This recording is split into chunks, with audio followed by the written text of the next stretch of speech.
Voilà, on va attendre que les gens arrivent. Là, on est sur le groupe, hein.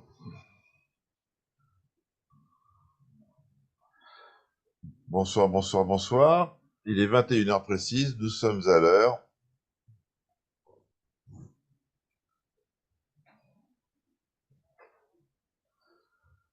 Bonsoir. Salut Nicolas. Bonsoir, bonsoir.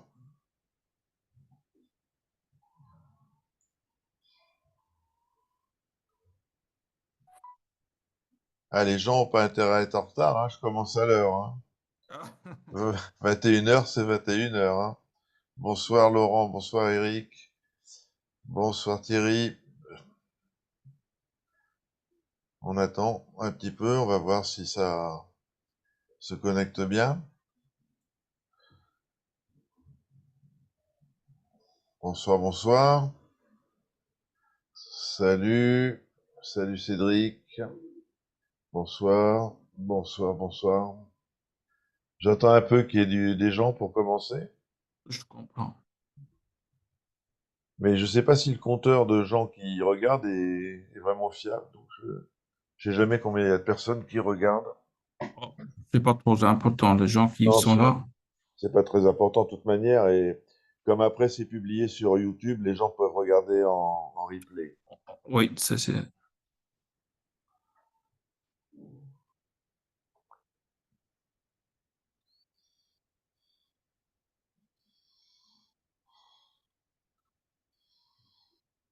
Bonsoir, bonsoir. Bon, ben bonsoir. On est donc avec Aïssa Zegari, le fondateur de Aquamarine Supply et des réacteurs à calcaire d'Astaco. Et on va parler démarrage de bac, biologie, etc. N'est-ce pas, Aïssa? Exactement, oui. Exactement. Bonsoir. Donc déjà en préambule, on va couper court à une rumeur qui court qui dit que Dastaco est arrêté. D'ailleurs, un site marchand a fait sa pub là-dessus. Donc Aïssa, tu confirmes que c'est totalement faux et que Dastaco continue. Oui, hein, le sauté Aquamarine Supply n'a jamais arrêté, donc Donc voilà, hein. Donc il n'y a pas de souci pour le futur ni pour le présent. il n'y a pas de changement. Donc Dastaco continue, AMS continue. Voilà. Donc, on va évoquer donc le démarrage de bac. Tu voulais qu'on parle de ça. Donc, d'abord, on va définir qu'est-ce qu'on entend par démarrage de bac. Aïssa. Oui, donc ici, une personne qui a l'intention de faire un nouveau aquarium et qui veut faire un nouveau aquarium sur une bonne base, en partant d'une bonne base, mais il doit un peu, au début, un peu savoir quelles sont les bonnes choses à faire pour avoir la meilleure base possible, pour avoir une bonne base biologique pour le futur et et avoir les moins problèmes possibles dès le départ. Sinon, ces problèmes vont revenir et revenir et revenir et ça va être un peu difficile une fois que les vivants rentrent dans l'aquarium. On ne peut plus faire ce qu'on veut à ce moment-là. C'est un peu l'explication de ce système de démarrage qui s'appelle AMS égale top et ça permet d'avoir un démarrage sans trop d'avoir de problèmes classiques qu'on a avec un démarrage traditionnel. D'accord. Donc, qu'est-ce que tu entends par démarrage traditionnel? C'est laisser le décor pendant un petit moment, rajouter des bactéries et Un attendre. démarrage, oui, un démarrage traditionnel, c'est un peu, on met des pierres dedans, on met de l'eau, on met des pierres, du sable, on met la lumière dedans et on laisse faire le cycle classique avec les algues brunes en premier et puis avec les algues filamenteuses en deuxième. Et puis on doit attendre que les algues disparaissent pour essayer de commencer avec les vivants. D'accord. Tandis que moi, je préfère que toutes ces étapes, on les évite. Donc, on avance beaucoup plus vite dans le démarrage et on a moins de soucis. Tous les éléments indésirables restent plus accessibles pour l'écumée ou pour les médias comme en antiphosphate ou autre chose. Les indésirables sont beaucoup plus accessibles à ce moment-là. D'accord. Et le démarrage, ton démarrage Galtop fonctionne autant en pierre morte, en pierre vivante qu'en pierre de synthèse? Oui, exactement. Peu importe la provenance du décor, avec une préférence pour moi personnelle, un décor avec des pierres vivantes, ça c'est toujours pour moi le système, le meilleur système biologique. Mais ça va aussi avec des pierres inertes, des pierres mortes, de l'aquaroche. Euh, chaque, euh, chaque décor, il a ses pour et ses contre qu'il faut tenir compte avec, en fait. D'accord. Donc, bah, tu peux le présenter, donc ton protocole, entre guillemets. Donc, comment ça, Oui, il s'agit de oui, quoi? ben voilà. Donc ici, je vais d'abord un peu commencer. Donc, le nom du système de démarrage, c'est AMS Galtop. Galtop, c'est un acronyme néerlandais qui veut dire démarrage total sans algues. Mhm. Euh, euh, mais pour essayer de comprendre pourquoi on a des algues ou pourquoi on n'a pas du tout, il faut un peu comprendre un peu la base, en fait. Oui, Et un aquarium ou un système d'un aquarium est un ensemble de nombreux réservoirs individuels. Et je veux dire avec des réservoirs, c'est un peu la colonne d'eau en premier lieu. La colonne d'eau, elle peut emmagasiner pas mal d'éléments, des éléments qui sont désirables comme des éléments qui sont indésirables. Ça, c'est déjà un réservoir qui est le plus connu. Et puis, il y a d'autres réservoirs comme le vivant, donc un poisson, des coraux, des bactéries. Tout ça, ça peut emmagasiner des éléments chimiques, ça peut en relâcher quand il meurt. Donc, ça fait des migrations d'un réservoir à l'autre. Il y a encore d'autres réservoirs possibles, ce sont les pierres vivantes.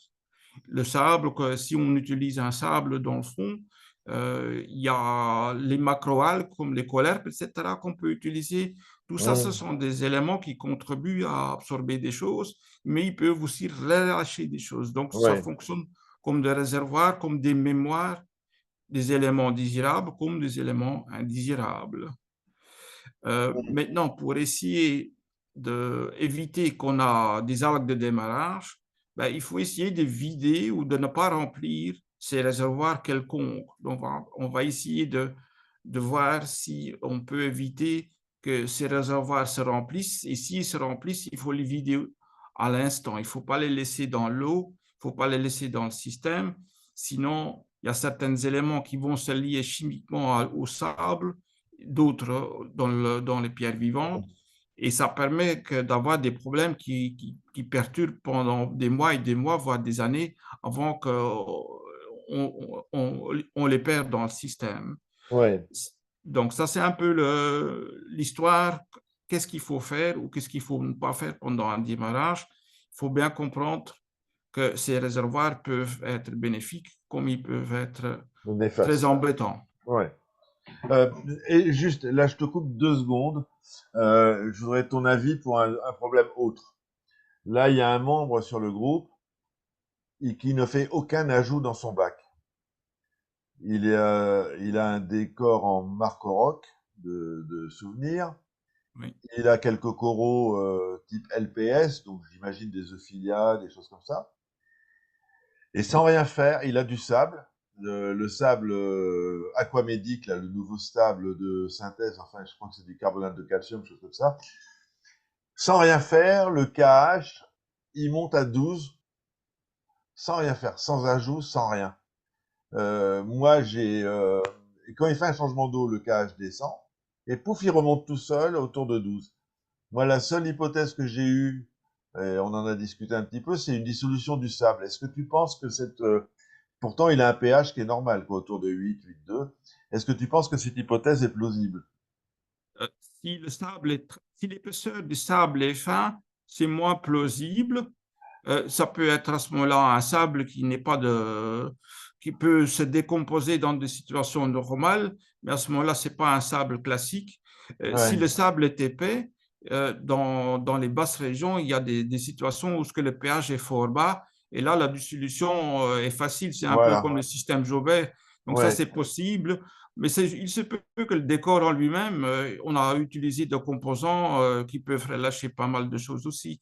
C'est Ça, du c'est un Marco peu le Rock. problème avec... Oui, c'est possible. Je dis pas de mauvaises choses sur le Marco Rock ou Ouais, ouais, ouais. c'est juste parce que le client, il a un souci au niveau du cache qui n'arrive pas Enfin, qui monte tout seul, quoi. qui monte tout seul. Donc, il faut chercher quelque part la source de son problème. Donc, c'est possible que le sable qu'il a utilisé ne soit pas vraiment un bon sable à utiliser et ou qu'il a une épaisseur qui est tellement importante qu'il y a une dissolution. Il a 3 centimètres de sable, là, il vient de répondre. En moyenne, Ouais, dans le bac, il a 3 centimètres en oui, moyenne. c'est pas trop épais, donc ça ne peut pas avoir. Le bac, il est encore jeune ou il est déjà fort établi? Et il a 1 an, je crois. Un an. Déjà, donc, dans le sable, il y a déjà une activité biologique. Donc, il se peut dans les petites couches vers le fond qu'il y a une activité qui peut faire dissoudre, mais qui n'explique pas une hausse aussi importante sur quelque peu de temps, en fait. Parce que là, c'est sur une semaine que ça monte après un changement Non, d'eau. non, ça monte progressivement à 12. Enfin, je sais pas en combien de temps ça monte, mais c'est progressif. Est-ce que cette personne, il ajoute Il un ajoute anti... rien, il ajoute rien. Oui, mais peut-être, je pose toujours la question, même on ne fait pas toujours attention à ce qu'on fait et on ne voit pas toujours tout comme un ajout. Je ne sais pas s'il utilise quelque chose comme un antinitrate ou autre chose. Non, je crois pas, non, non, non, non, non. Guillaume, si tu es là, tu peux toujours répondre, hein, si tu veux dire, si tu utilises un antinitrate ou quelque chose comme ça, mais je crois pas, non, non, non, non, non, non, non. Mais bon, Donc, on peut exclure que le moitié de cage, on peut exclure que ça ne vient pas d'un antinitrate non, parce non, qu'avec en détruisant le nitrate, on relâche du cage dans l'aquarium qui peut expliquer une montée de cage qu'on ne savait pas, en fait. non, non, il n'utilise rien du tout, hein. Donc, Il doit, il doit aussi une fois faire peut-être qu'il l'a déjà fait, hein, mais il doit une fois peut-être essayer de mesurer le cache qu'il a dans la nouvelle eau qu'il prépare avant qu'il le met dans l'aquarium. ouais, peut-être, ouais. Moi, les deux seules possibilités que je trouvais, c'était soit le sel au moment du changement d'eau, soit le sable.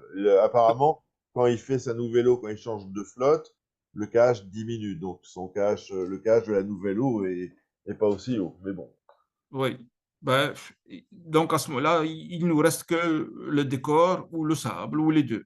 ouais. Le cache est à 8 hein, quand il fait sa nouvelle eau. Donc, Oui, il, donc ça c'est acceptable, hein. Ouais. Mhm. Ça Bon, t'accepte. À ce moment-là, il doit un peu vérifier hein, au niveau des décors ou qu'est-ce qu'ils ont utilisé comme composant pendant la fabrication ou le sable, hein. Donc, si possible, si c'est une personne qui fait des changements d'eau, il peut retirer progressivement le sable et voir si par après le cache reste plus stable, hein. ouais, c'est ce qu'on lui a dit, c'est ce qu'on lui a dit. Donc, on est d'accord, on est d'accord. Je suis content d'être d'accord avec toi avec ça. Pas de Euh, souci, pas de souci. Donc, on va reprendre le démarrage, le gal top, hein, c'est ça. Oui, oui, oui. Je vais essayer de ouvrir le document. Le Donc, document que j'utilise, ben, il est accessible pour tout le monde, en fait, hein. donc, faut partage d'écran en bas, hein. Oui, c'est exact. Attendez, je vais essayer de retrouver. Je vais Bonsoir tout le fermer. monde. Donc, on est avec Axas et Gary, AMS et Dastaco. Voilà.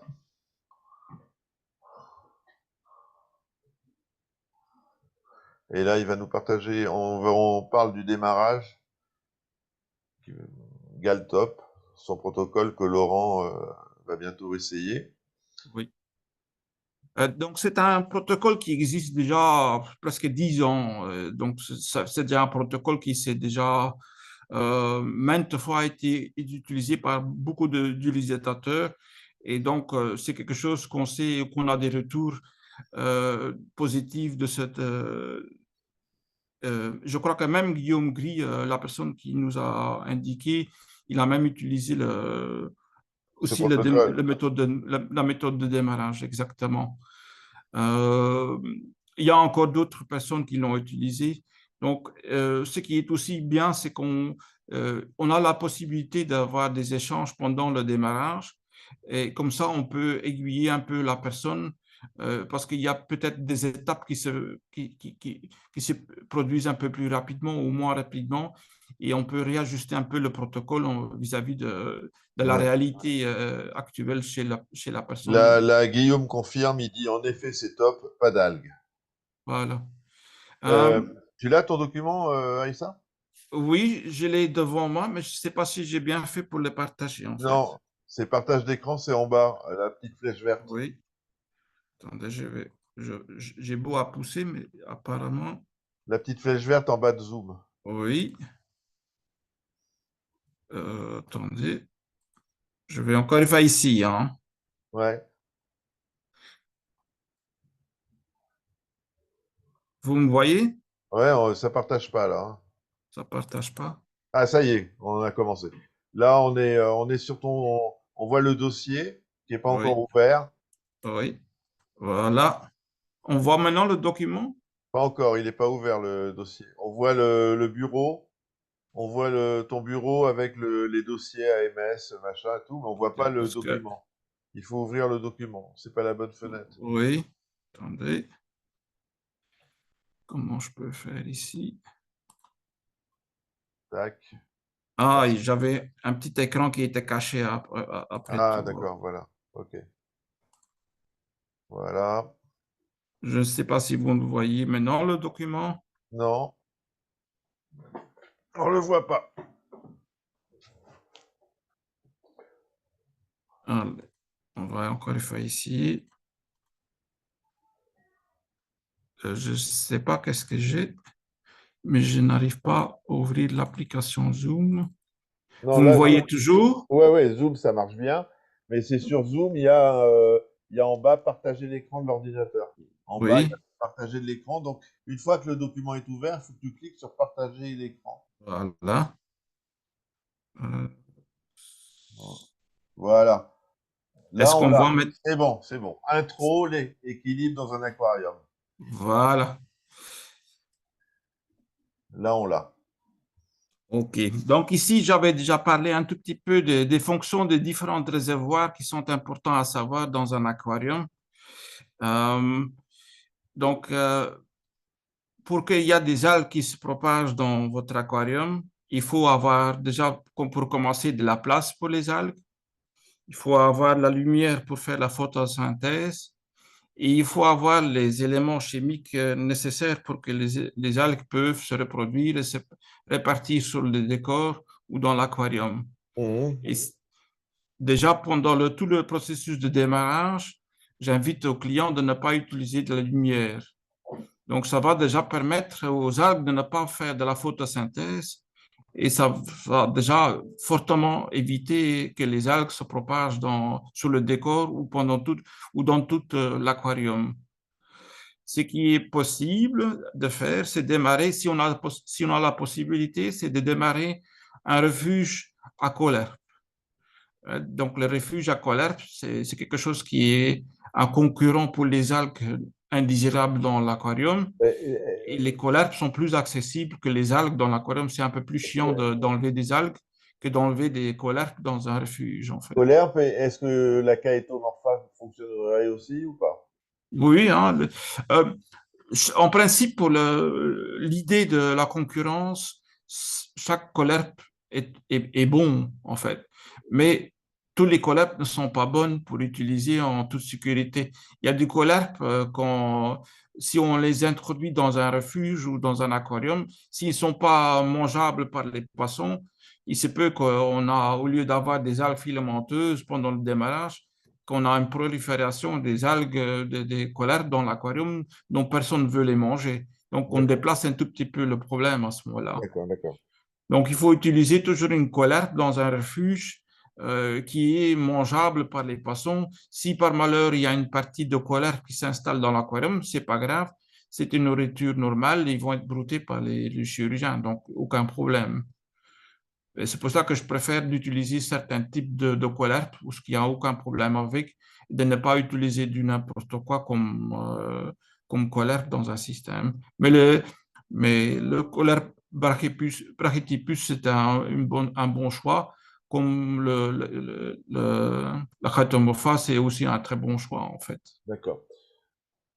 pas tous les équilibres sont souhaitables, à moins qu'il y ait donc une technique un soutien. Donc là, le démarrage, tu le fais sans écumeur, sans brassage, sans lumière?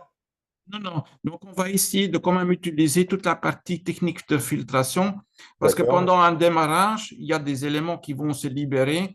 Euh, Naturellement, si on n'utilise pas des pierres vivantes, il n'y a rien qui se libère en ce moment-là. Donc, l'écumeur n'a pas beaucoup de travail à ce moment-là à faire. Si on utilise des pierres vivantes, il y a toujours des parties mortes sur les pierres vivantes qui vont se décomposer. Et là, un antiphosphate et l'écumeur peut enlever déjà les déchets qui se décomposent. Et pour éviter que ces déchets, ben, ils vont remplir un réservoir quelconque qui peut poser des problèmes par après. Donc, ça dépend un tout petit peu du type de décor qu'on va utiliser pour le démarrage, si on a besoin directement un écumeur, oui ou non. Mais c'est-à-dire autant de l'utiliser. en pierre inerte, on n'a pas besoin d'écumeur en principe alors. Non, tant que l'activité biologique n'a pas démarré, l'écumeur, lui, il ne va rien enlever. Dans cette colonne d'eau, il n'y a que des minéraux à ce moment-là, il n'y a pas de déchets organiques à enlever. D'accord. Mais pendant le démarrage, on peut même quand même l'utiliser, le décumeur, juste pour, si c'est la première fois qu'on fait contact avec une humeur, un écumeur, pardon, on peut un peu essayer de comprendre comment ça fonctionne. Tant qu'on n'a pas besoin, c'est une étude et on apprend beaucoup de choses en utilisant l'écumeur pendant cette phase. Et Hmm. une fois qu'il y a vraiment une activité biologique qui s'installe, à ce moment-là, l'écumeur, il fonctionne de façon normale et on a déjà une bonne maîtrise de l'écumeur. Donc, c'est pas trop mal de l'utiliser dès le début, en fait. Pour le pH Mais, aussi, peut-être. pardon? Pour l'oxygénation et le pH du bac aussi, peut-être. Oui, ben, ça dépend un tout petit peu. Si c'est un bac ouvert, à ce moment-là, l'écumeur n'a pas tendance d'ajouter un plus au niveau d'oxygénation, sauf si le bac il est mal brasé, en fait. Mais s'il y a beaucoup de mouvements en surface et en profondeur, l'écumeur ne va pas beaucoup aider pour l'oxygénation. C'est plutôt un élément de filtration que d'un élément d'oxygénation, en fait. Mais c'est jamais mauvais. D'accord. Donc ici, euh, il y a, comme le document le décrit, il y a toujours un équilibre naturel qui se fait. Si Hmm. on ne fait rien, c'est la nature dans l'aquarium qui décide qu'est-ce qui arrive dans l'aquarium ou qu'est-ce qui n'arrive pas. Est-ce que c'est une bonne chose de faire laisser le hasard les choses? Peut-être ça peut donner des bons résultats, mais si on maîtrise soi-même, on est certain du résultat. Donc, je préfère pas de laisser l'aquarium décider dans quel sens il va. Je préfère toujours qu'on maîtrise l'aquarium et qu'on dirige l'aquarium vers le résultat qu'on veut avoir à long terme. D'accord. Donc, Pour moyen de contrôle AMS égale top. Galtop, oui, oui. Donc, quand vous avez un système avec des pierres vivantes, il y a déjà une partie de bactéries qui se sont installées pendant qu'ils étaient dans l'eau de mer. Il y a une partie qui va peut-être survivre pendant le voyage et qui peuvent se développer dans l'aquarium, juste pour aider un tout petit peu et pour être certain qu'il y a des bactéries bénéfiques qui se développent. Hein, on va soutenir le démarrage avec des bactéries vivantes. Et on a pour cela des bactéries, on a pour cela deux types d'ajouts de bactéries. Une qui vont essayer de forcer un peu le cycle d'azote et d'autres, ce sont des enzymes qui vont un peu essayer de déchiqueter les déchets organiques qui peuvent être à ce moment-là présents.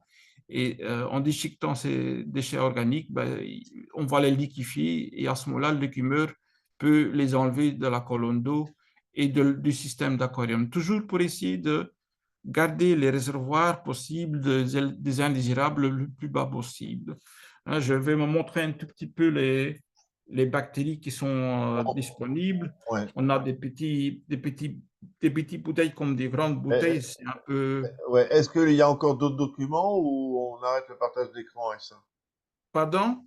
Il y a de la suite dans le Oui, il y a document? la suite, donc on va D'accord, passer par après un tout petit peu à la page d'accord, suivante. Donc d'accord. ici, pour aider un peu, pour accélérer un tout petit peu le processus de démarrage, on va ajouter les types de bactéries, EnzyPro et BactiPro, que je vais vous montrer ici sur l'écran. Hmm, Donc, ce sont des bactéries vivantes qui vont se diviser très rapidement et l'un, il va donc accélérer le processus d'azote, surtout quand on travaille avec des pierres inertes. Là, ces bactéries sont très importantes pour quand même déjà enssemer les pierres inertes avec des bonnes bactéries qui vont vous donner une bonne base pour la suite, en fait. hmm. Euh, Naturellement, si euh, on n'enlève pas les déchets organiques qui sont bien ou pas bien disponibles ou avec des pierres mortes ou avec des pierres inertes, il faut essayer de les traiter au plus vite. Donc ça je peux vraiment demander à tout le monde, essayer d'utiliser dès le début des choses qui peuvent absorber les phosphates et des choses comme un écumeur qui peuvent enlever les déchets organiques. Sinon, il y a les réservoirs qui vont se remplir, qui vont donner des problèmes par après. Euh, une fois qu'on a démarré le processus de l'azote, il y a des pointes en nitrite, en ion nitrate qu'on va pouvoir vérifier. Et ça, euh, ce sont des, comment dire, on est certain à ce moment-là, si on a une pointe de nitrite et de nitrate, on est certain que l'activité biologique s'est installée dans l'aquarium et que dans le futur, on pourra introduire des poissons qui peuvent relâcher des déchets et la biologie peut traiter ces déchets à ce moment-là.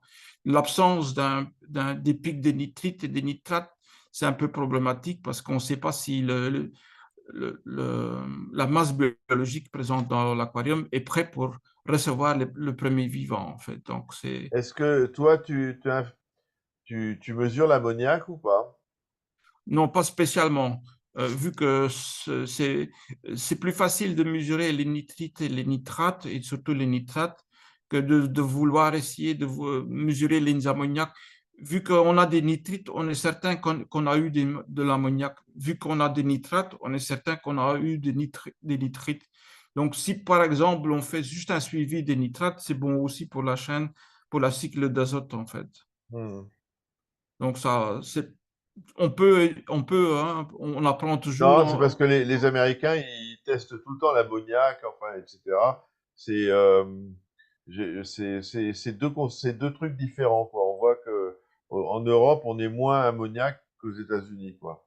Oui, mais c'est un choix, hein. Ouais, Donc, ouais, on peut mesurer. On apprend aussi beaucoup du pic d'ammoniac, du pic nitrate et ouais, du pic. ouais, Mais hmm, ce sont des étapes qui se suivent.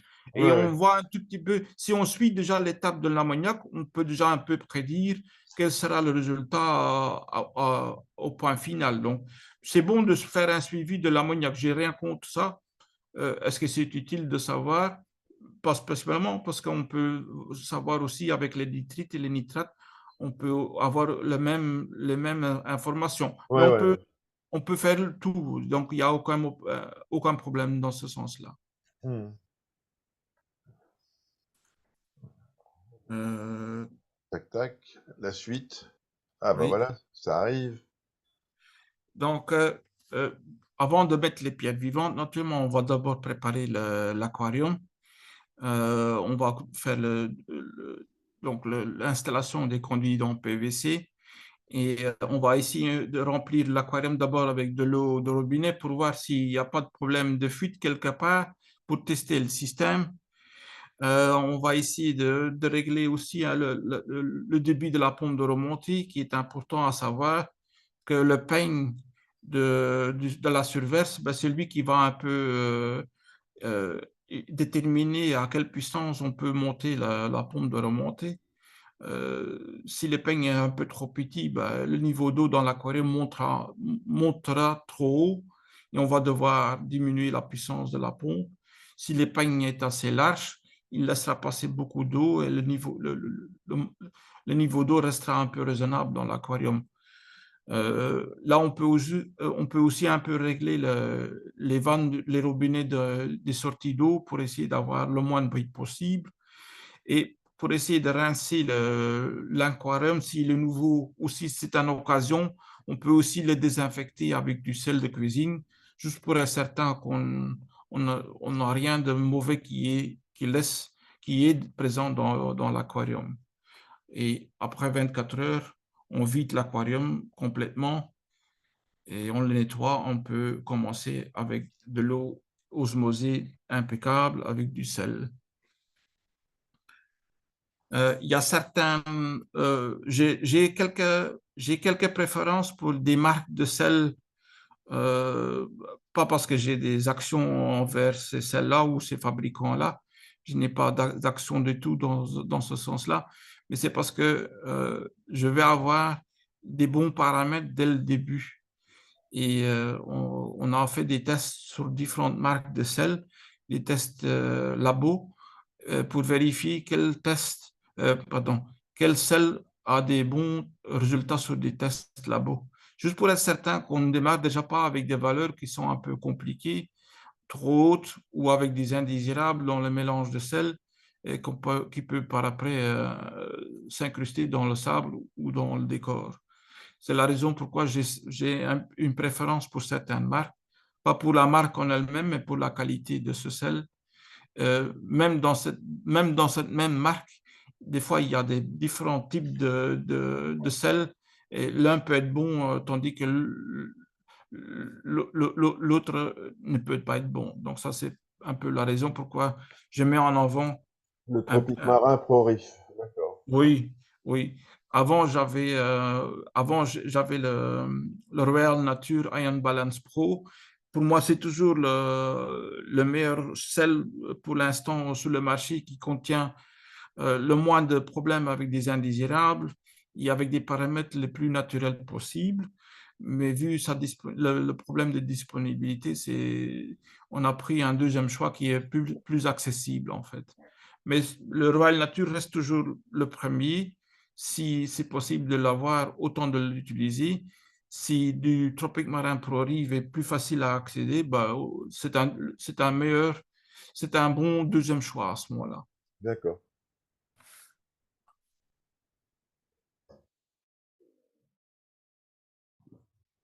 Pour la question comment on va faire dissoudre ce sel, ben, c'est un peu connu. On doit essayer d'avoir déjà de l'osmosée impeccable. Si l'osmosée déjà contient des indésirables, ben, on commence un peu mal en fait.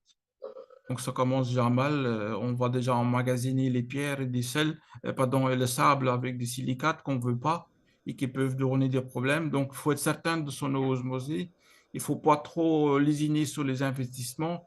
Sur l'osmosée, il faut essayer d'avoir une certitude que l'osmosée qu'on utilise, ben, elle soit de bonne qualité. Par après, on va commencer avec 35 grammes au litre avec du sel synthétique et on va mesurer avec un réfractomètre ou avec une autre méthode de mesure de salinité pour voir si avec ces 35 grammes au litre, si on est loin de la réalité sur le réfractomètre ou sur l'autre mesure pour essayer de réajuster la salinité en fonction de ce qu'on a mesuré. Qu'on est un peu, Au début, on n'est pas trop sous les 35, c'est pas trop grave. Au début, c'est pas trop important. Il faut pas être trop bas non plus, mais il faut pas être pile poil à 35. Donc, au début, c'est pas trop problématique de ne pas être exact à la bonne valeur de salinité.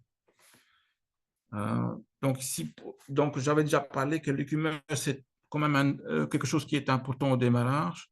On va aussi essayer de mettre un filtre à les fluidiser, soit avec du charbon actif pour essayer de limiter la charge organique dans l'aquarium, et un antiphosphate comme le superphos pour essayer d'enlever tout ce qui est phosphate s'ils commencent à s'accumuler dans le système. Tant qu'ils sont dans l'eau, c'est bien.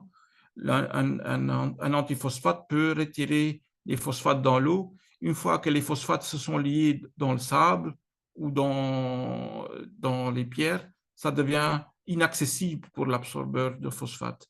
C'est pour ça qu'on doit travailler de façon rapide pour que tant que c'est dans l'eau, on peut le retirer. Une fois que c'est dans un réservoir inaccessible, ça devient compliqué. C'est possible Jusqu'à, d'agrandir, c'est possible d'agrandir un peu le texte? je vais essayer de voir si je peux aussi l'agrandir. Attendez.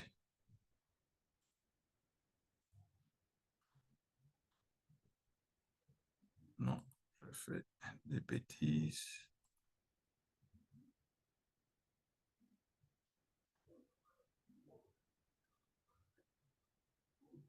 Là, c'est pas le petit plus, là, ouais. Non, non.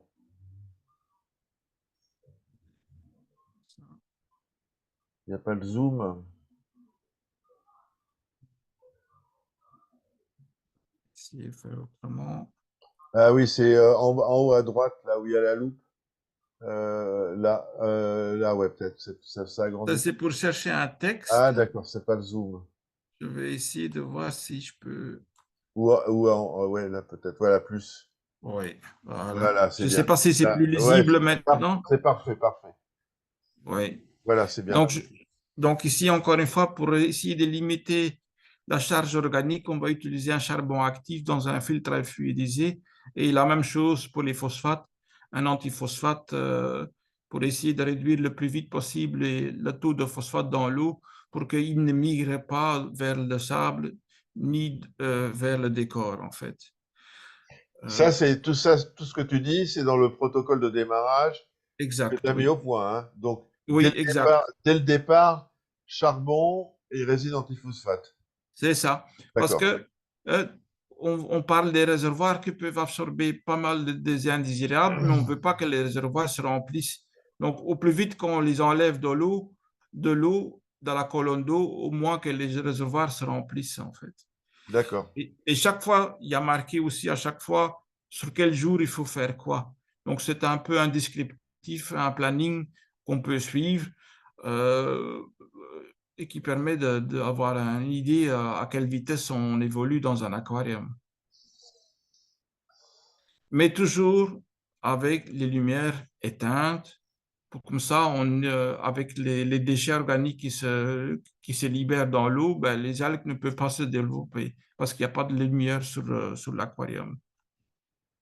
Si on met quand même de la lumière, ben, automatiquement, avec les phosphates et les nitrates qui se libèrent, ben, les algues vont commencer à se proliférer vu qu'ils peuvent faire de la photosynthèse. Mhm. Ben, les nitrates et les phosphates qui sont emmagasinés dans ces algues, ben, ils deviennent inaccessibles pour le charbon et inaccessibles pour l'antiphosphate. Donc ça, c'est un peu la raison pourquoi je veux absolument éviter qu'on a des algues, parce qu'à ce moment-là, c'est très difficile à réduire les phosphates et les nitrates qui sont dans l'eau et dans le système. Là, on est au jour 3. Jour On- 3, on va faire des ajouts de pierres vivantes ou soit des pierres inertes. Donc ici, le document il a été développé au moment où ce qu'on utilisait principalement avec des pierres vivantes. Entre-temps, on a déjà des possibilités avec des pierres inertes. Le processus de démarrage est à peu près un peu égal, jusqu'avec les pierres inertes, c'est plus long en fait à se développer.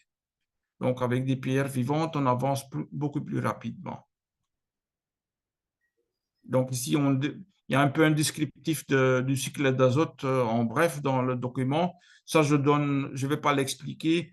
Je laisse aux personnes intéressées de lire le document par après. Ils peuvent. Il y a aussi les doses décrites de qu'est-ce qu'on doit ajouter pour les bactéries, quelconques les enzymes et les bactéries. Il y a les doses décrites dans le document, mais je ne vais pas expliquer non plus. C'est bien décrit dans le document. Ça ne fait pas trop l'objet de l'histoire aujourd'hui. Mhm. La même chose pour le charbon, l'écumage, le brasage. Il faut bien savoir que le brasage est assez très important. Donc, ne pas trop limiter les dépenses sur le brasage. C'est quelque chose qui est trop important pour être trop faible dans un aquarium. Si on n'arrive pas à déplacer le volume d'eau et dans le moindre petit coin du décor, c'est pas une bonne situation. Donc, je préfère avoir un brasage qui est trop puissant que d'avoir un brasage qui est mal au point, en fait. Ce qui est assez important dans le système Galtop, c'est une fois qu'on a dépassé le pic de nitrate et le pic de phosphate, on va changer l'eau à 100%. Ah oui? Donc, carrément, on enlève toute l'eau qui est dedans. Pour des petits systèmes, à moyen système, c'est facile. Pour des systèmes avec des systèmes de 5 ou 10 millilitres, c'est un peu plus compliqué. Là, il faut déjà utiliser des cubiques, etc., pour faire des changements à 100%. Mais la raison pourquoi on fait 100%, c'est parce que l'eau étant le plus grand réservoir où ce que les éléments indésirables se sont accumulés, on va les jeter en une fois. Donc, ça prend une demi-heure et on a jeté toutes les phosphates, toutes les nitrates indésirables à la poubelle. On peut aussi laisser les détraiter avec des antiphosphates en supplément ou avec un antinitrate par après, mais ça prend beaucoup plus de temps. Et sur une demi-heure, on jette tout et on recommence avec de l'eau nouvelle et on recommence avec un taux de nitrate et un taux de phosphate presque à zéro en fait. Ça, c'est l'avantage de renouveler toute l'eau. On perd pas le vivant. Donc, les bactéries qui sont dans les pierres vivantes, ben, ils sont dans, Et, ils et- sont, et est-ce que tu penses qu'il y a des bactéries pélagiques dans la oui, colonne? on va perdre le vivant qui est dans l'eau, ça c'est sûr. Mais à ce moment-là, c'est le moins mal, c'est le moins mal en fait. Donc, on va surtout perdre tout ce qui est néfaste pour le processus de démarrage. Donc, on va vider les réservoirs de l'aquarium si on jette toute l'eau qui contient trop de phosphate et trop de nitrate. Et sur une demi-heure, on a un résultat impeccable, ce qui n'est pas le cas si on va utiliser un antiphosphate. Ça peut prendre des semaines avant qu'on a enlevé toutes les phosphates. Et avec un changement d'eau de 100% sur une demi-heure, on jette tout, en fait, tout ce qui est mauvais dans l'eau. Hmm. Et on perd un tout petit peu des bonnes choses qui sont dans l'eau aussi, mais c'est surtout pour essayer d'enlever le plus vite possible tout ce qui est mauvais. Sinon, ça va faire une migration vers les pierres et encore une fois vers les sables. Et ça prend du temps avant que les pierres, ils ont relâché ce qu'ils ont absorbé. Donc, c'est pour éviter que le réservoir des pierres, le réservoir du sable se remplit avec des phosphates, avec des silicates qui compliquent un peu l'après du démarrage, en fait. D'accord.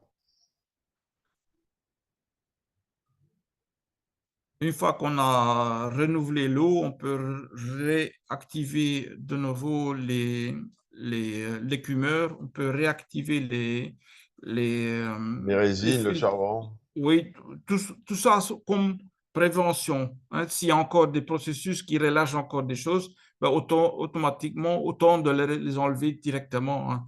Tout se fait dans le temps pour essayer le moins de migration vers le décor, le moins de migration vers le sable. Ça, c'est un peu le but principal du démarrage, essayer de regarder toutes les composants indésirables dans l'eau, dans la colonne d'eau pour les extraire le plus rapidement. Toujours avec de la lumière qui est éteinte. Une fois que les pièces sont dedans, on peut faire le décor directement. Hein. Donc, on n'a pas besoin de laisser les pierres dans l'eau et de ne rien faire. Du premier jour, on peut essayer de faire son décor, pas de souci. On peut laisser le décor fixé ou non fixé. Ça, c'est un choix que je laisse aux personnes. Moi, je préfère de fixer les pierres vivantes une fois qu'on est un peu à 100% sûr que le décor a les proportions et mis en modèle de ce qu'on aime bien. Pourquoi je veux les fixer? C'est juste pour éviter qu'il y a certains poissons ou des autres animaux qui bougent une pierre, qui font tomber la pierre avec les pièces, les coraux qui sont dessus. C'est juste pour être certain qu'on n'a pas de stress, que les pierres restent là où ils sont. Avec les décors synthétiques, la plupart des pierres sont déjà fixées, donc on n'a pas ce problème-là. Hmm. Euh, Ouais, c'est juste un descriptif comment on peut monter son décor si on travaille avec des pierres mortes. Et voilà. AMS Doseo, c'est quoi ça? C'est un floculant, ça flocule les débris. Oui, exactement, c'est un floculant. Donc, on va essayer de, si on peut, si on introduit cette poudre, en fait, à ce moment-là, tout ce qui est comme particules flottantes dans l'eau, ils vont s'agglomérer au doséo et ça va se précipiter dans un micro-ondes ou dans un filtre comme un clarécie ou autre chose, ou par l'écumeur, en fait. C'est pour essayer d'avoir le moins de déchets en suspension possible dans l'aquarium. Le fond de sable, c'est quelque chose qui est c'est pas nécessaire. On peut faire des bare bottom. On peut mettre du sable dedans. C'est un peu au choix et au goût de l'utilisateur. Mais si on met du sable, il faut savoir que ce sable contient souvent ou presque toujours des phosphates et des silicates. Donc, il faut le traiter avant l'insertion dans l'aquarium. Il faut le traiter séparément de l'aquarium. Il y a plusieurs méthodes possibles pour enlever les silicates et les phosphates de ce sable. Moi, je préfère qu'on fait un test ICP. Si on a fini le traitement de ce sable, qu'on fait un test ICP avec l'eau ou le sable dedans, et pour avoir une idée, voilà, est-ce qu'on est certain que le traitement du sable, est-ce qu'il donne encore des phosphates ou des silicates, oui ou non? Et Euh, le sable vivant, on peut pas le traiter, le sable vivant, on perd tout le Si bénéfice. on peut le traiter, mais on va utiliser pas de l'eau osmosée, à ce moment-là, on va utiliser de l'eau de mer pour le D'accord, traiter. d'accord, Mais il faut quand même le traiter. Si on n'utilise pas de sable vivant, mais des sables inertes, on peut tremper le sable dans un bassin avec de l'eau osmosée et on met une résine dionisante dans ce bassin et la résine dionisante ben, elle va absorber tout ce que le sable va relâcher. Si d'accord. on n'a pas une résine dionisante, on peut utiliser un antiphosphate. Ça fait aussi bien l'affaire. C'est une application moins lâche que la résine dionisante, mais c'est aussi possible. C'est-à-dire Mais que la résine, tu la mets comment? Dans une chaussette, dans... essayez de toujours mettre dans un réacteur, en fait, où Ah, donc, il faut faire l'eau, elle tourner le passe réacteur. forcée. Oui, si on a encore un petit tuyau qui traîne, ou ce qu'on peut mettre une pompe, ou ce qu'on force l'eau à travers le tuyau ou le cylindre, c'est toujours mieux que de mettre dans une chaussette, c'est un peu plus compliqué. D'accord. Mais avant l'insertion de ce sable, il faut être certain que ce sable ne relâche plus rien du tout. Et c'est pas parce qu'on a lavé ce sable un jour dans de l'eau osmosée que ce sable est déjà bon. Donc, il faut être certain. Moi, je préfère d'envoyer un test ICP de ce sable. En même temps, on envoie un test ICP de l'eau de mer qui se trouve dans l'aquarium et on a une petite idée générale de l'eau de l'aquarium et du sable. Et tant que le sable n'est pas libre de phosphate et de silicate, je préfère pas qu'on va l'insérer dans l'aquarium vu que c'est compliqué par après. Et si le sable contient des phosphates et des silicates, ben, ces silicates et les phosphates, ils vont migrer du sable vers le décor. Donc, si le décor était bien et sain, ben, on va pourrir le décor à cause du sable. Hmm.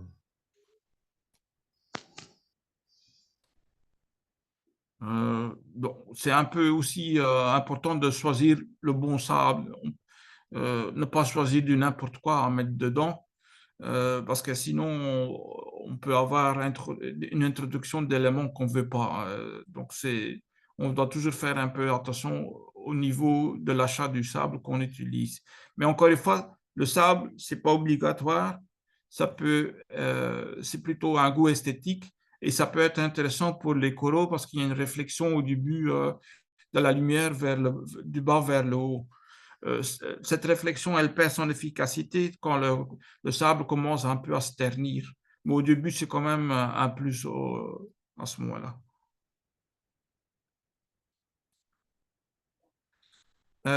Quand le cyclage est terminé, on a fait le changement d'eau de 100%.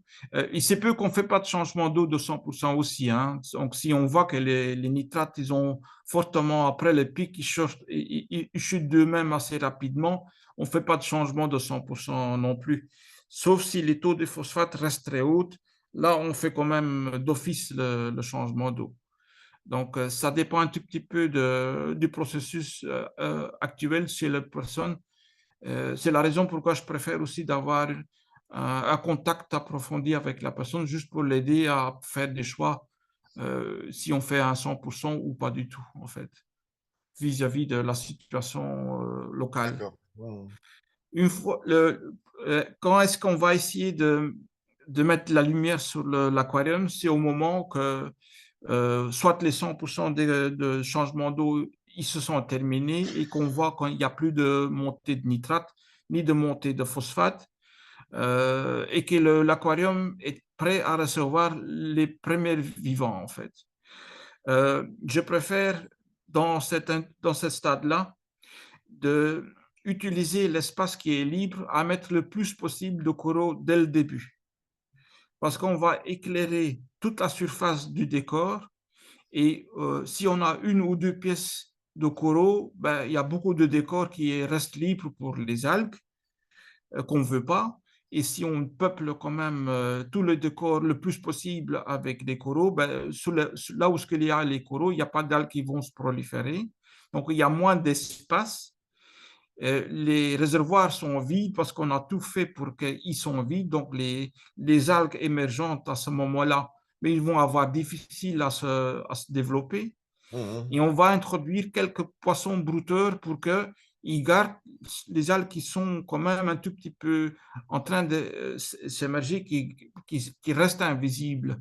Et ça, c'est un peu le système en résumé. Pourquoi on va, avec le Galtop, on ne va pas avoir des algues du tout. On n'utilise pas de la lumière pendant tout le cycle de démarrage et on va éviter une accumulation de nitrate et de phosphate dans le système. Et on va directement, après qu'on met de lumière dessus, on va augmenter la compétition nutritionnelle dans l'eau en mettant beaucoup de coraux qui sont des consommateurs et très peu de poissons qui sont des pollueurs en ce moment-là. Et ça fait qu'on a un très bon démarrage sans passer par la phase brune, sans passer par la phase d'algues. Et on peut peupler l'aquarium directement avec des coraux. Les coraux ne sont pas envahis par des algues, ils se sont en pleine santé. Le filtre, le décor, la masse de décor, ben, il est déjà préparé biologiquement pour réduire toutes les déchets organiques relâchés par les poissons. Donc, on est prêt, sur quelques semaines de temps, on est prêt euh, pour l'insertion du vivant, tandis que des fois, ça peut prendre 2 ou 3 mois avec un système de cyclage classique, en fait. D'accord. Ça c'est un peu, en résumé, un peu l'explication du démarrage Galtop. Et là, je mets aussi un tout petit peu un top 3 comme brouteur qu'on peut choisir. J'ai une préférence pour un Tominiensis, un Salarias rambosus, et tout ce qui est Turbo Brunus ou Fructuosa, juste comme introduire les premiers brouteurs qui peuvent garder les algues invisibles dans le système. Il ne faut pas trop jouer sur le bleu dans un aquarium qui est en démarrage. Même après, je trouve qu'on, pour l'instant, on ajoute trop de bleu et tout ce qui est longueur d'onde bleue, ben, c'est propice à des problèmes d'algues, des problèmes de cyano, etc. Donc, je préfère quand même pendant la phase de démarrage, au début du démarrage, au début de l'insertion du vivant, de ne pas trop utiliser le bleu excessivement, en fait, juste D'accord. parce que ça fait que proliférer les algues au début. Donc, tout ce qui peut éviter les algues, autant de le faire. C'est, c'est, c'est une chose ennuyante qu'on peut éviter si on fait un peu attention.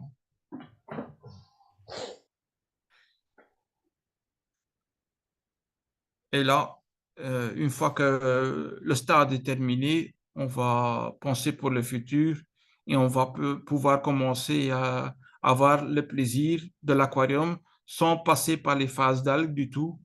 Donc, on évite un tout petit peu les phases un peu laides, un peu néfastes, un peu problématique et on peut commencer directement avec le vivant qu'on veut insérer. Ce n'est pas nécessaire d'utiliser des coraux qu'on ne veut pas parce que ce sont des coraux qui poussent vite.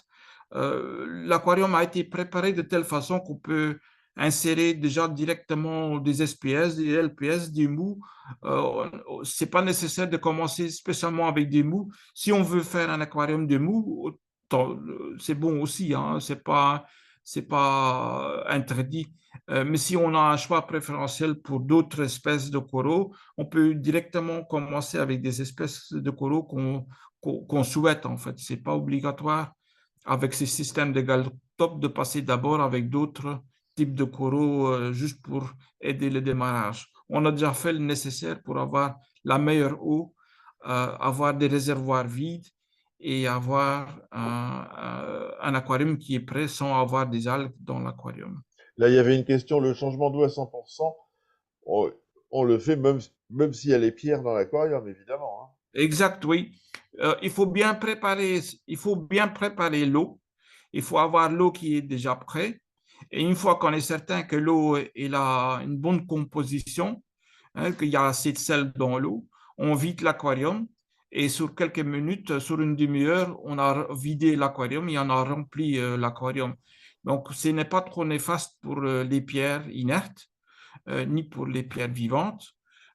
Si on travaille rapidement, sur une demi-heure, on a jeté toutes les phosphates, on a jeté toutes les nitrates qui sont dans l'eau.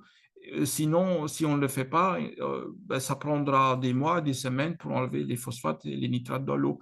Donc, on avance rapidement avec un changement d'eau de 100%. Sur une demi-heure, on perd tout. Sinon, on peut perdre les mêmes composants, mais ça prend des semaines. D'accord.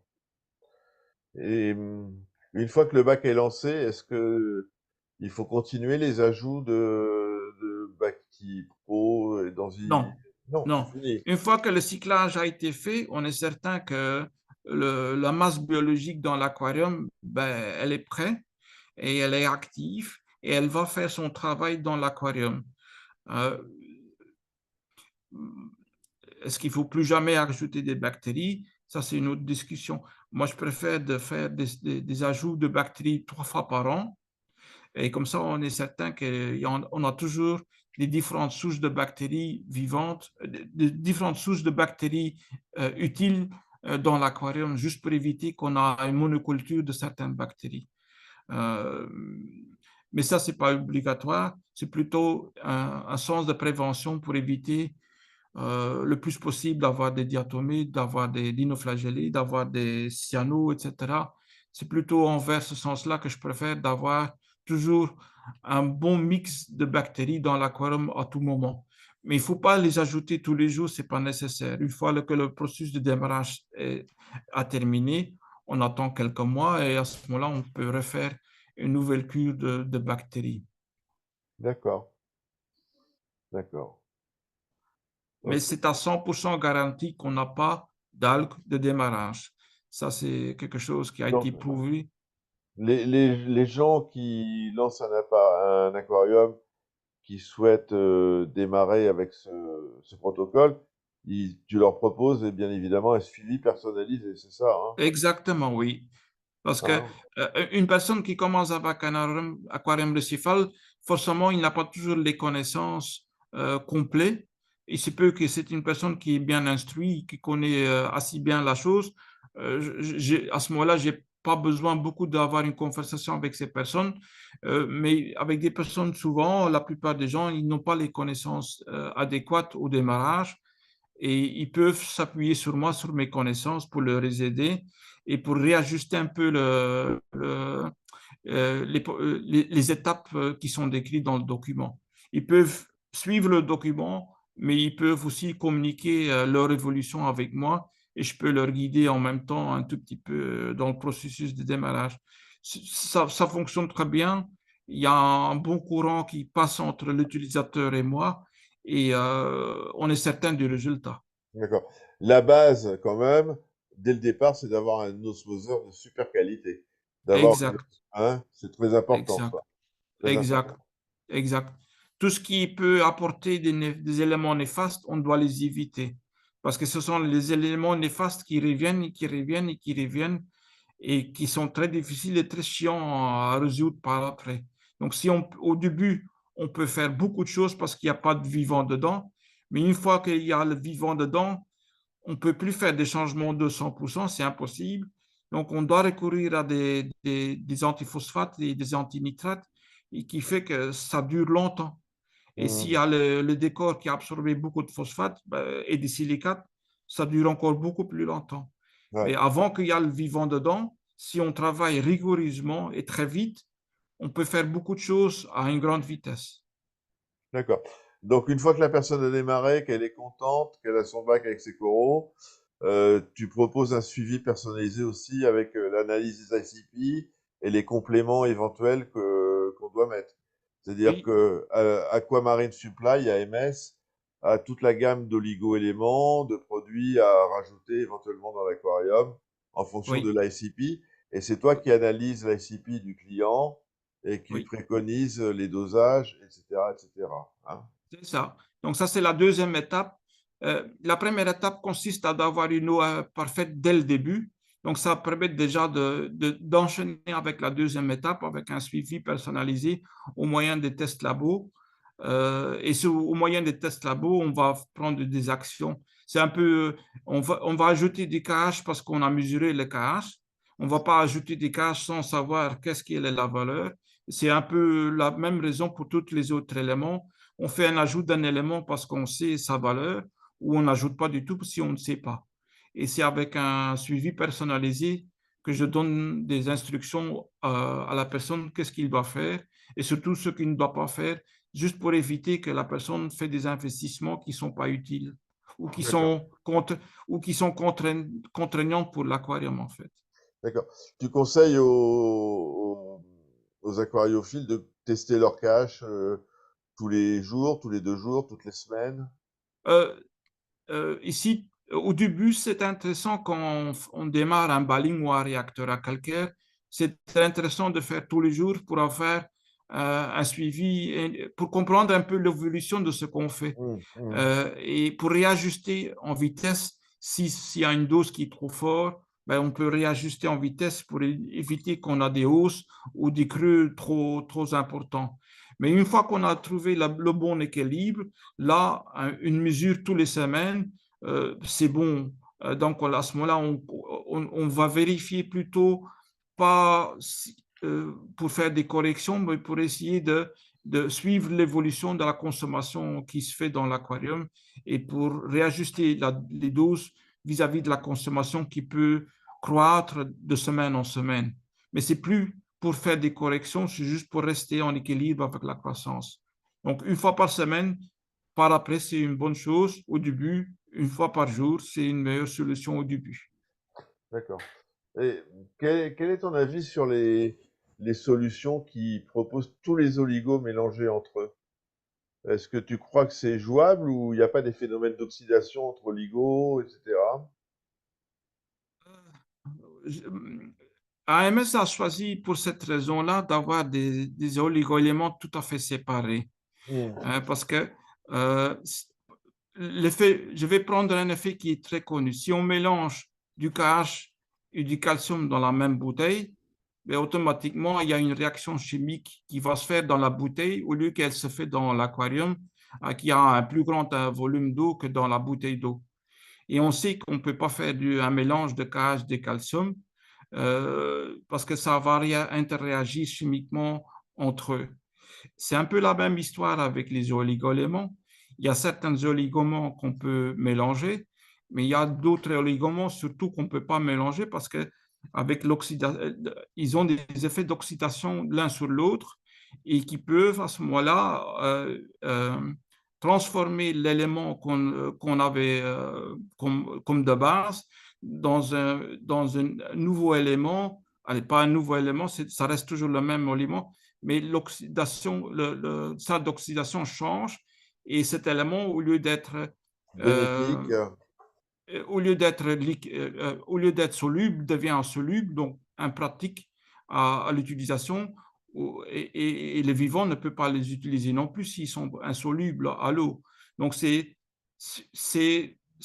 faut éviter de mélanger des choses qui ne peuvent pas être mélangées. Et si on ne sait pas, si on peut mélanger, autant ne pas le mélanger parce que sinon, on fait de n'importe quoi, en fait. D'accord. Si, C'était une si petite... on n'a pas les connaissances, on ne le fait pas. D'accord. C'était une petite question qui me passait par la tête comme ça. Euh, C'est la seule raison pourquoi AMS ne fait pas des mélanges non plus.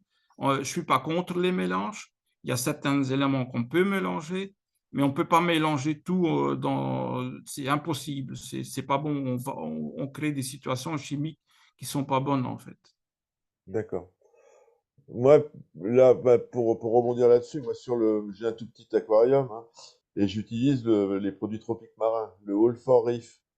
Le All for Reef, il y a tout dans un flacon. Bon, j'ai pas, a priori, ça fonctionne. Ça maintient mon pH, mon calcium, etc. Oui. Donc, ils ont trouvé la formule magique. J'ai pas Il envie y de a, il y a, il y a il y a des composants qui peuvent libérer du calcium sans que ça interagisse dans la bouteille même, en fait. Voilà. Mhm. Mais si on prend des situations de baling classiques en KH et des balings classiques calcium, si on les mélange, ben, eux, ils vont automatiquement réagir l'un avec l'autre. Donc, c'est pas bon, en fait. Mhm. Là, il y a quelqu'un qui demande le protocole de lancement dont on a parlé là pendant 1 heure. Ils peuvent le retrouver où sur le site d'AMS? Ils peuvent me le faire un message de Messenger et je leur faire part par Messenger, en fait. Voilà. Donc, Pitou, tu enverras un MP à ESA et il sera un plaisir de t'envoyer le protocole. Voilà. Euh, donc, ESA, AMS, ça fonctionne. Dastaco, ça fonctionne. Qu'est-ce qu'on peut te souhaiter après une année 2023 qui était, comment dire, difficile, Oui, hein? familialement, elle était un peu difficile Ouais, et j'espère que j'ai le pire derrière moi maintenant j'espère et, pour toi. et que les jours qui s'avancent, ils vont être mieux que les jours qui se sont eus dans le passé, ça c'est sûr. J'espère. Est-ce que tu as un autre sujet à aborder ou tu voulais essentiellement qu'on parle du protocole de démarrage ou... Oui, on peut faire un nouveau live sur d'autres sujets tant que j'ai beaucoup de sujets où ce que je peux discuter là-dessus, donc on peut faire un autre sujet sur un autre live à ce moment-là. D'accord, on fera un autre live. Pour ce soir, là, donc, on a parlé du protocole. On s'arrête là? Ou tu as d'autres Je trucs à peux rajouter? continuer, hein. S'il y a encore des questions Est-ce que tu sur as des d'autres questions? choses, Alors, attends, je lis les choses. Euh, Quand on a abandonné un bac pendant 1 an, est-ce qu'il y a des solutions pour remettre d'aplomb le bac avec son vivant? Il y a un bac qui est parti un peu à la dérive. euh, la solution, c'est quoi? C'est de changer toute l'eau, de mettre des résidus antiphosphates. euh, c'est un peu compliqué de donner une réponse ainsi. Je dois un peu avoir l'historique de cet aquarium-là. Ouais, Sinon, je vais un peu parler dans le vide. ouais, Donc, je préfère de connaître bien le système. La personne peut me contacter. ouais, J'aurai le plaisir de parler, de discuter des heures avec cette personne-là pour que je comprenne un peu sa situation, pour avoir une idée de sa situation et pour lui donner le meilleur plan d'action, qu'est-ce qu'on peut faire pour rétablir cet aquarium. Si voilà. les pierres sont tellement pourries, je pourrais dire, des fois, c'est mieux de les jeter et de réinvestir dans de nouvelles choses. S'ils sont encore acceptables, on peut les traiter avec de l'osmosie ou avec d'autres produits pour Ouais. essayer d'enlever le max. Et ça, c'est Daniela Marino qui te posait la question. Donc, elle Oui, me dit que tu connais l'aquarium, mais elle va te contacter, hein. oui, parfait. Donc, je préfère de ne pas trop parler dans le vide et généraliser, mais je préfère d'aller avec la personne en lui-même, essayer d'avoir une idée de ce qui s'est passé pour me comprendre un tout petit peu la situation. Et c'est plutôt ciblé à ce moment-là, les réponses. Voilà. Donc, vous voyez, Aïssa Zegari est tout à fait à votre disposition. Non seulement, bon, évidemment, pour vous utiliser ces produits, mais même sans utiliser ces produits, pour vous rendre service. Hein, je pense que, voilà. c'est mieux d'utiliser les produits AMS. Mais ASA est là pour, si vous avez des grosses galères, vous pouvez toujours lui envoyer un message et je pense qu'il s'efforcera d'y répondre, non? C'est juste qu'on a une bonne base, une bonne connaissance sur tout ce qui se passe dans un aquarium. Et c'est sur cette base-là qu'on peut établir les meilleures solutions personnalisées pour chaque personne qui a une question à poser, en fait. Ouais. Là, il y a une question. Euh, un excès de cuivre et de zinc, ça vient d'où? Il y a des sources particulières pour le cuivre et le zinc? C'est la nourriture en principe, non? La nourriture principale, sauf si on a des conduits anciennes d'eau. La plupart des conduits anciennes ils sont déjà un peu enlevés un peu partout. Donc, mais il se peut que peut-être dans une vieille maison, il y a encore une partie avec des conduits vieux qui peuvent encore contenir des métals ou autre chose. L'eau de ville qui a peut-être des soucis temporaires, mais surtout la plus grande occurrence de la source, c'est la nourriture en fait. Ouais. Là, il y a Fabrice Cizel, je pense que tu dois le connaître, que je connais aussi. Salut Fabrice. Qui te fait, il dit que tu es toujours à la disposition pour tout problème rencontré et que tu as la solution à tout. Voilà. Bel hommage. Ça fait, je lui, comment dire, ça me fait beaucoup plaisir d'avoir ces compliments. Je le souhaite, je donne bonjour à Monsieur Fabrice. C'est toujours avec plaisir que vous ai aidé et ça sera toujours avec plaisir que je vous aiderai dans le futur aussi. Voilà. Là, il y a Hugo qui dit AMS a beaucoup de beaux jours et beaucoup d'innovations à venir. Aïssa est une personne exceptionnelle. Tu vois, Aïssa, les gens dans le milieu aquariophile t'apprécient beaucoup Merci et à tous les gens. ouais, et t'es vraiment très très apprécié parce que t'es toujours à la disposition des gens et on sait que toi, tu sais de quoi tu parles. Voilà. Et C'est c'est important parce qu'il faut avoir un résultat et on doit aussi pouvoir expliquer le résultat en fait. voilà, c'est important d'avoir affaire à quelqu'un qui sait de quoi il parle. Exact, exact, exact. Voilà. Bon, bah, Issa, on refera un live un de ces jours. Et puis là, la vidéo bah, sera disponible sur YouTube. Je t'enverrai le lien si tu veux te regarder dans le post. Je te souhaite une super belle année 2014, 2023, Merci. Merci, Eric. 2024, Merci, qui, Eric. qui sera certainement meilleur que 2023. Euh, Oui. donc, on a parlé ce soir du démarrage AMS. J'espère que ça vous a plu. Et n'hésitez pas, si vous avez des problèmes, à contacter Aïssa. Et les réacteurs, les racks d'Astaco continuent. Les produits AMS sont toujours là. Et tout va bien. Voilà. Passez une belle soirée. Aïssa, Merci à tout le merci à monde. toi. À Merci, bientôt. Eric. À bientôt. Et, Au euh, revoir. et re bonne année. Ciao, ciao. Au revoir. Salut. Salut.